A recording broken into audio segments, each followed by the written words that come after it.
శ్రీరంగంలో రంగనాథుని దర్శనం కోసం అని వెళ్ళామండి. అక్కడ దిగగానే మాకు గజరాజు దర్శనం ఇచ్చారు. ఎంతో హాయిగా అనిపించింది మనసుకి.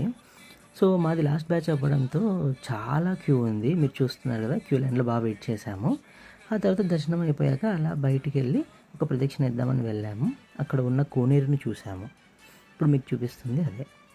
తర్వాత ఒకటి ఇక్కడ చాలా మిస్టరీగా అనిపించింది. అక్కడ ఉన్న 5 హోల్స్లో మన ఫింగర్స్ పెట్టేసి లెఫ్ట్ హ్యాండ్ థంబ్ ఇంకొక హోల్లో పెట్టేసి మనం ఇందాక చూపించిన డోర్ని చూడాలి. అలా కనిపిస్తే మనకు మోక్షం అండి. నేను నా వైఫ్ అయితే ట్రై చేశామండి. Highly impossible.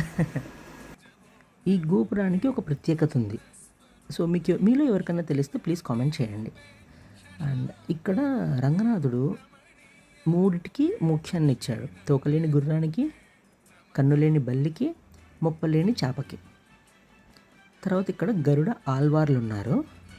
ఒక్క స్తంభం మీదనే ఉంటారు ఆయన. మనం ఇవన్నీ తప్పకుండా దర్శించాలండి. ఎందుకంటే పైకి వెళ్ళాక మనం ఇవి చూసాము అనే దానికి సాక్ష్యాలన్నమాట.